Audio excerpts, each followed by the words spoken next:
Hi everyone, welcome to my YouTube channel Erudispace. I am Dr. Mohanty, and today we'll discuss about the gas turbine cycle with reheating and regeneration. While discussing the uses of intercooler, reheater and regenerator, I've told you in details the utilities of these components. Now in this specific case, you are using both the reheating as well as regeneration. As far as reheating is concerned, reheating actually helps in improving the net work output of a cycle, and regeneration actually improves the efficiency of the cycle by reducing the heat supplied by utilizing the waste heat coming from the turbine as exhaust. So let me draw the schematic diagram of the cycle. You do have a compressor. First air is taken in, then it is taken to the compressor, then it is made to pass through the regenerator, then you have a combustion chamber. After that it is taken to the first stage of the turbine. The compressor actually gets drive from the first stage of the turbine. That's why it is also known as your compressor turbine. After that it is taken to the reheater. We may call it reheated combustion chamber. Then it comes to the second stage of the turbine, and here we get work output. Then the exhaust is made to pass through the regenerator. So this one is your compressor, this one is your regenerator, this one is your combustion chamber,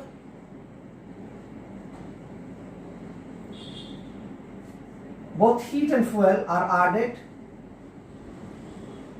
in the combustion chamber. This is the first stage turbine.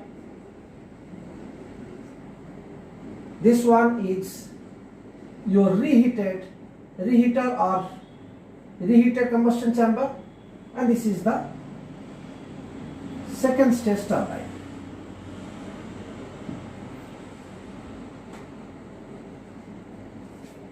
Here it's 1, it's 2, it's 3, it's 4, it's 5, it's 6, it's 7, and then it's 8. This is your exhaust gas. So first air is taken in the compressor, it is compressed. Due to compression, its pressure is significantly increased. Then it is taken to the regenerator, and in the regenerator it actually receives heat from the exhaust gases.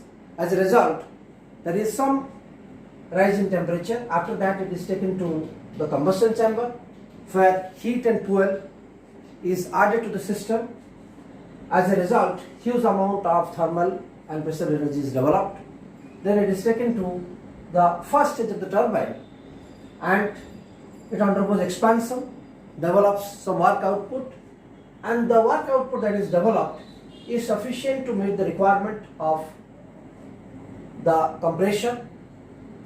Then it is taken to the reheater. We may call it your reheated combustion chamber also, where further heat is added. After that it is taken to the second stage of the turbine, where it undergoes expansion and develops work output,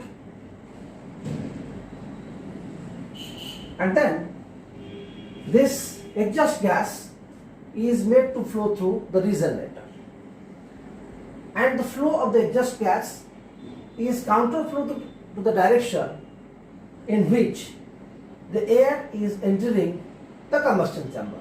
thereby transferring heat to it. Thereby reduce the amount of heat that is to be supplied in the combustion chamber. So let me draw the PV and PS diagram to explain the processes.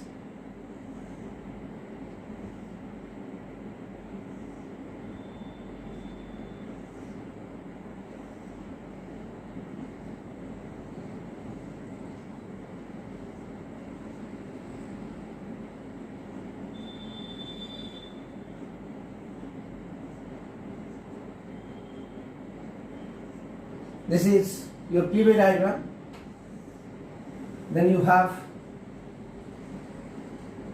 a TS diagram.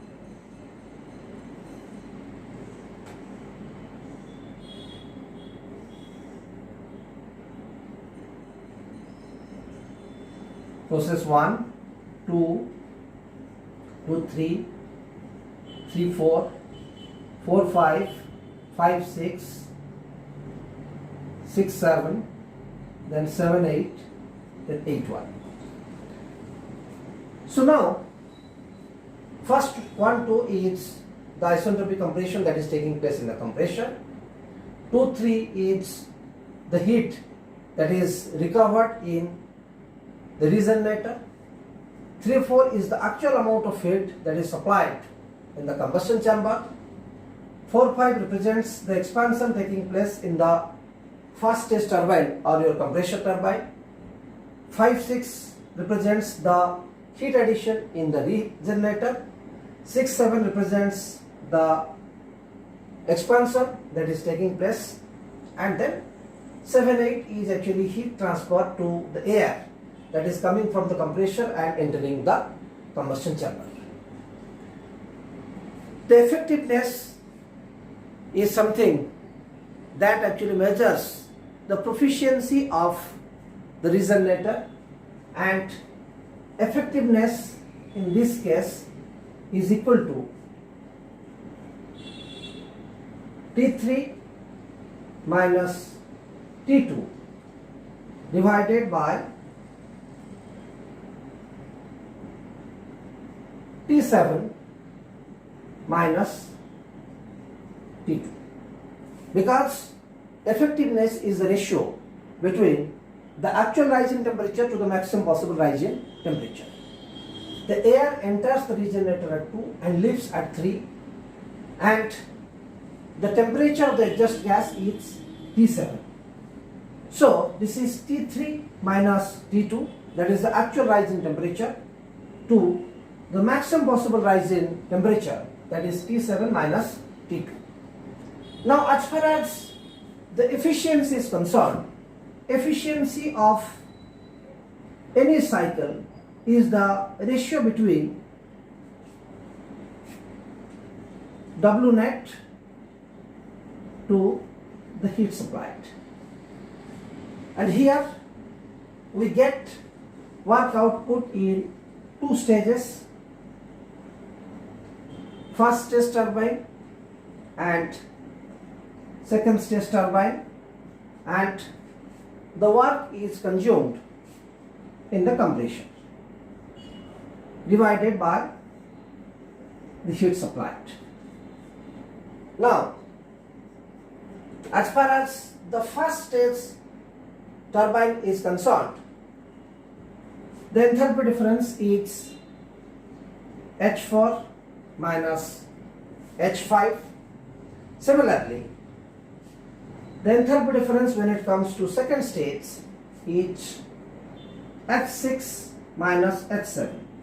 So this is the work output that we obtain, and what is consumed is H2 minus H1, because the compression is starting at point 1 and ending at point 2, divided by heat supplied.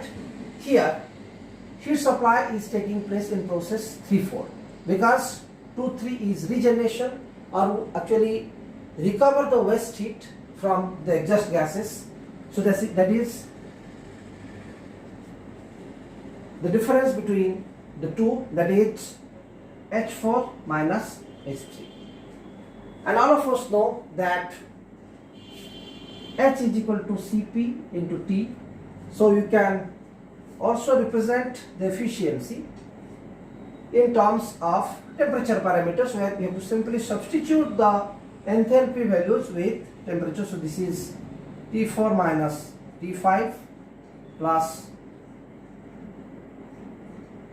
T6 minus T7 minus T2 minus T1 divided by T4 minus T3. So by providing the reheater and regenerator, this is something that we get by providing the reheater.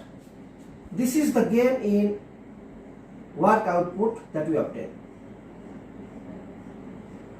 If you have any doubt related to this, you can refer to my earlier lecture on uses of intercooler, reheater and regenerator. You will have a very clear concept how we are gaining this work output by providing the reheater.